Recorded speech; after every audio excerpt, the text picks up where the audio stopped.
Michigan Magazine is kept on the road by our many Michigan friends.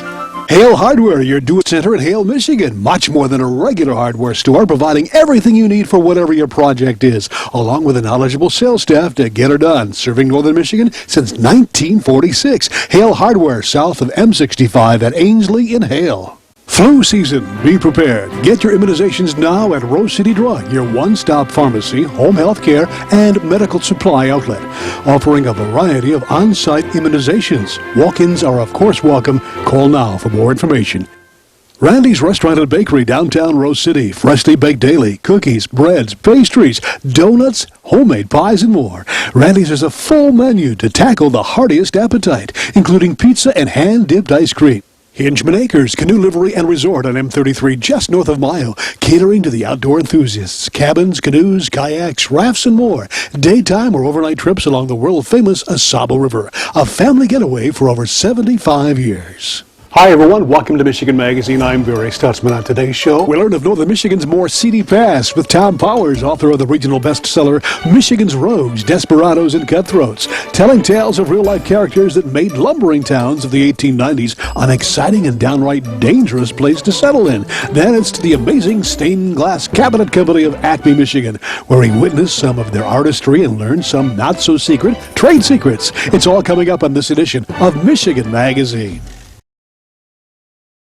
Announcing the Michigan Paddle Sports Directory, your one-stop internet connection at MichiganPaddlesports.com. It's now possible to explore Michigan's extensive waterways like never before.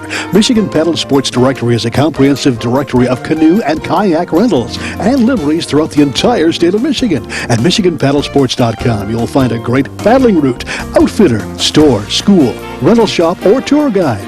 Michigan's great waterways are waiting for you. Make it an adventure worth remembering by first visiting MichiganPaddlesports.com. Person wants to sit down some winter evening around a warm fireplace or wherever it might be, and to gather one's thoughts and to go through some of the rich history that we have here in Michigan. This is Michigan's Rouges, Desperadoes, and Cutthroats.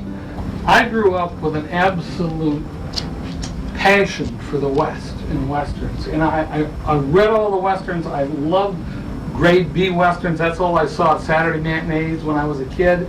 I loved John Ford movies, and I was always upset. The Stagecoach. And, yes, yeah. I was always upset. I always thought Michigan had just flat out boring history. There were never any stagecoach robberies here. There were never any bad guys. And in a Michigan history class I had to take in college, I just got a little taste of the outlawry in Michigan, and I started researching it, and I really found out that the logging towns like Saginaw, Bay City, Harrison, Michigan, Alpena, they were more wide open, and there were more murders and more holdups in northern Michigan during the lumber era than Deadwood, South Dakota, or Tombstone, Arizona, or Dodge City, Kansas. That any place north of Flint, Michigan, literally bested the West with outlaws, cutthroats, desperados.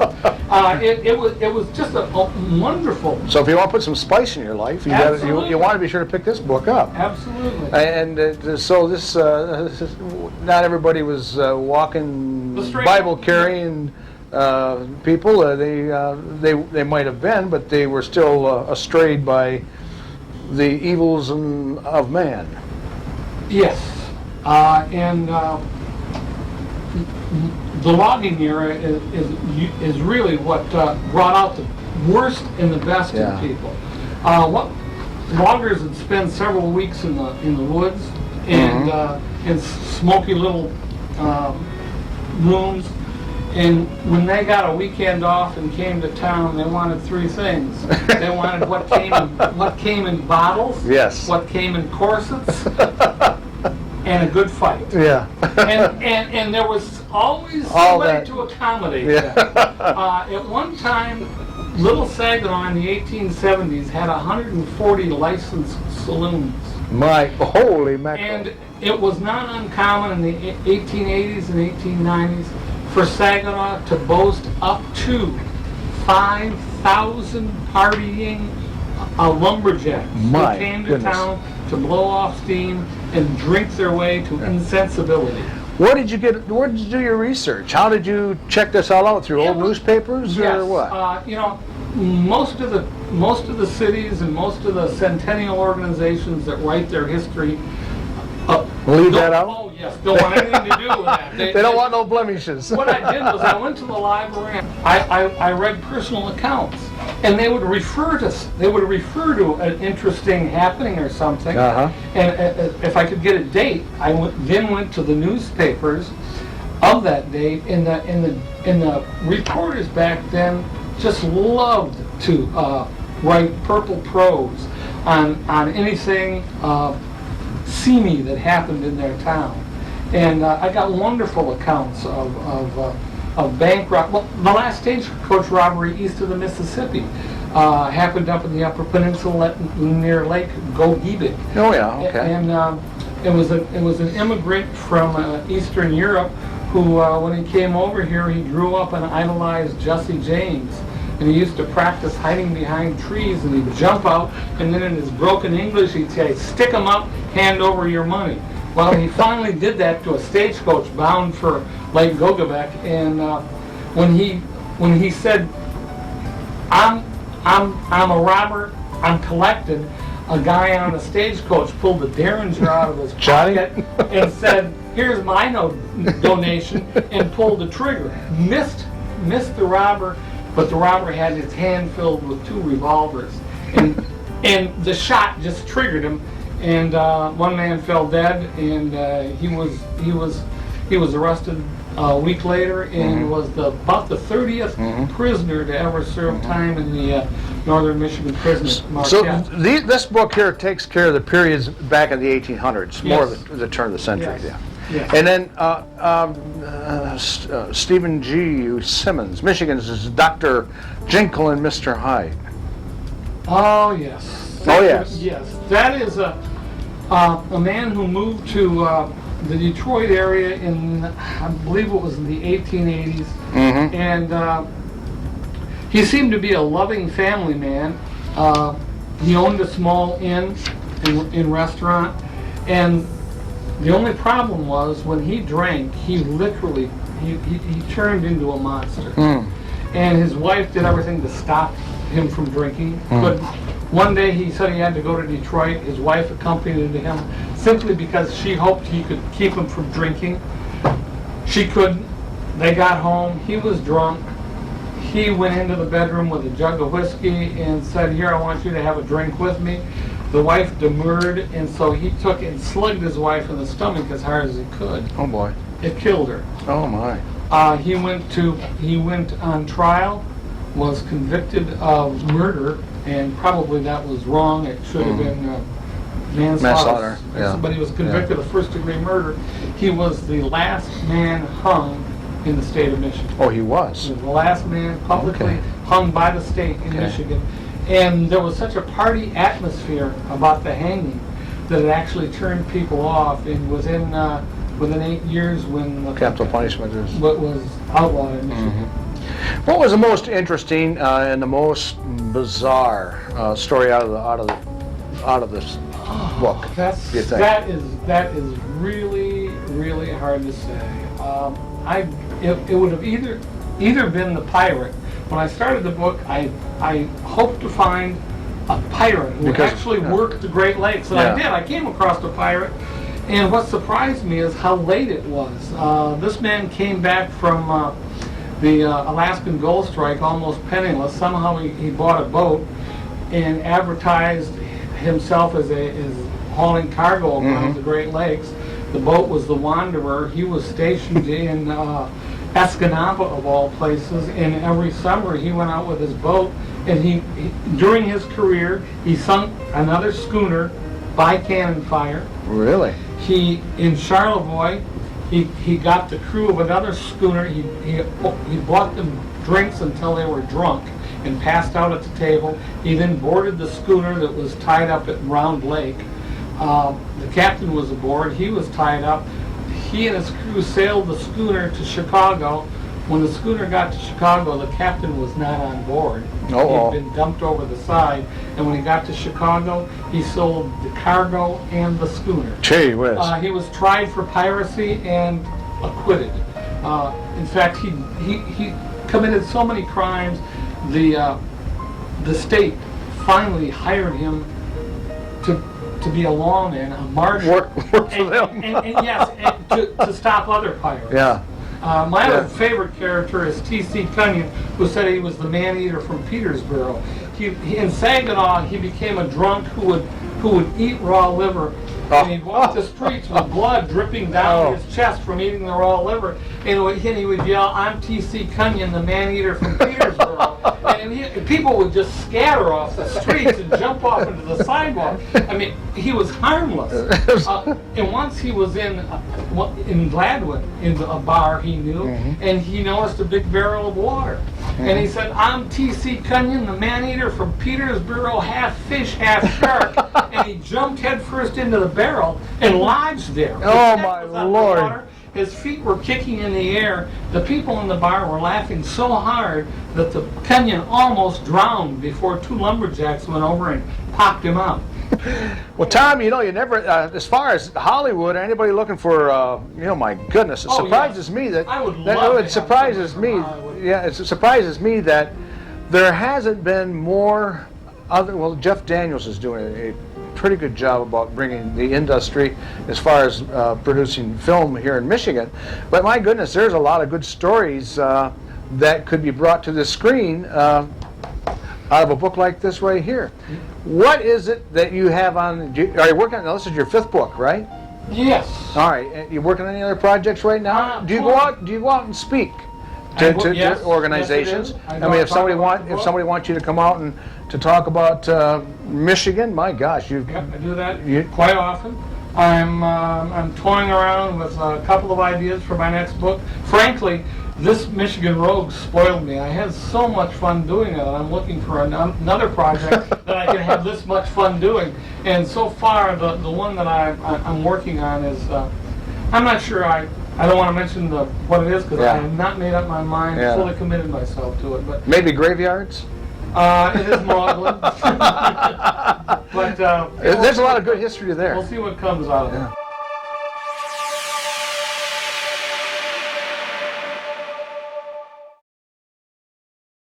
Michigan Magazine is being brought to you in part by Rose Valley Winery, committed to making quality wines from locally grown cold-hardy grapes. Rose Valley Winery on Beechwood Road, Rose City. The Michigan-made rebounding mailbox pull. Never again worry about the winter snowplow taking out your mailbox with this ingenious rebounding pull. Your mailbox takes a hit and keeps coming back year after year. Call now or visit their website, toughmailboxes.com. 33 Motorsports Park, family racing fun for all ages and skill levels. 3 tracks located on M33 in Oscoda County. Come watch or join in the action all year long. Developed for motorcycles, quads, UTVs, and snowmobiles. 33 Motorsports Park. Clemix Sales and Service on Mapes Road, west of Mile, your complete recreational vehicle sales and service connection. Visit their beautiful showroom of new and pre-owned ATVs, lawnmowers, power equipment, snowmobiles, utility vehicles, and more. Clemix Sales and Service is also the home of the American-made Victory motorcycle line on display at Clemix on Mapes Road, Mile. Surrounded by talent besides their own, these two men, Richard Brunning and Scott Johnson, spearhead the Acme, Michigan company known as the Stained Glass Cabinet Company. On an earlier edition of Michigan Magazine, we told you about the early days of this company and its formation, previewing some of their signature items, such as the pressed wildflowers and beveled glass lamps and coffee tables, along with the quality handcrafted Michigan redwood cabinetry.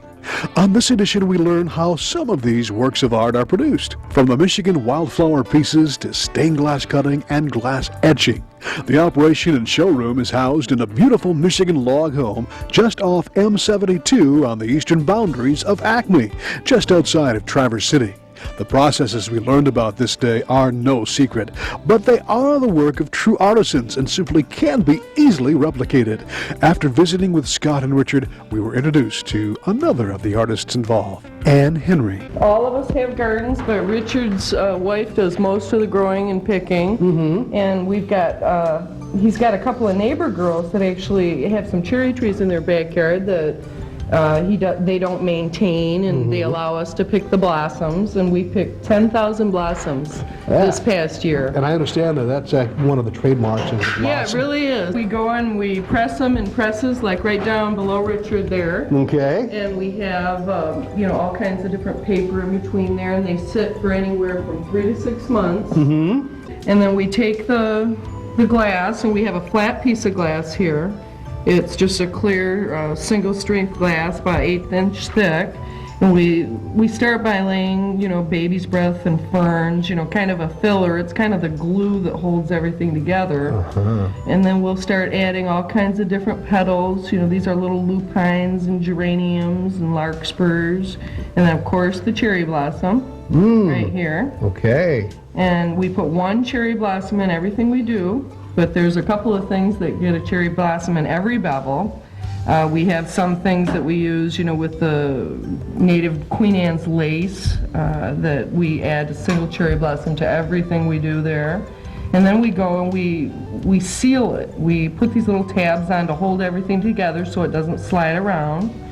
And then we use this copper tape here. It's pure copper, and it has an adhesive, just like, Scotch tape or masking tape. And we spin the bevel all the way around, and we put this layer of copper on, and then the key is to smooth it down as smooth as possible, because it seals it. And then that way it's like a vacuum. And then when we go to the next step that Scott's going to show you, it actually heats that up and prevents any moisture from getting into it. It gives you the impression that it's actually part of the glass. Yes, a lot of people will say, did you pour that into the glass? They don't realize they're real flowers because it's so thin. Yeah. The techniques of construction really haven't changed much in 100 and some odd years. It's not mechanized, we can't feed it into a machine. Everything is done with hand tools, one piece at a time. The glass cutter, although it may look a little more high-tech than it used to, essentially there's a carbide steel wheel on the end of the cutter that doesn't feel sharp, but when I roll it across the glass with enough pressure, essentially I'm putting a wound on the top of the glass, and like that. I put a wound on the glass, and then I'm going to bend the glass away from that wound, and it's going to crack. And hopefully the crack is going to follow that wound that I just made in the glass. Like that. Excellent. The type of stained glass construction we do is called copper foil, and it was really, essentially the way that Tiffany used to do his stuff, and that this copper foil is wrapped around the edges of each piece of the glass. And we would just go all the way around, I won't take the time to do it, but we'd go all the way around each piece, crimp it down, similar to what Ian was showing on the flower bevels, and then take a fid, which is basically a wood stick, but when you do stained glass with it, it's called a fid. Yeah, and take that fid and get that foil down real smooth. And after you do that, you have a piece that looks like that, where all the pieces have been cut. This was actually then, it was also beveled. It's now been foiled and has the foil all around it, and it's ready to solder. It looks so easy, doesn't it? But that's a sign of a true artisan, making things look easy and so beautiful. Another part of the business here in Acme not only has a heritage-filled past, but also a part of the actual history is utilized at the studio. It's Richard's passion, stone wheel engraving. Back in the late 1800s, 1887, this machine was in a small factory down in Fostoria, Ohio, Fostoria Glass. This machine was part of a 40-foot line shaft. 10 engravers worked off that line shaft. There's a big pulley, wooden pulley up there that's belt-driven.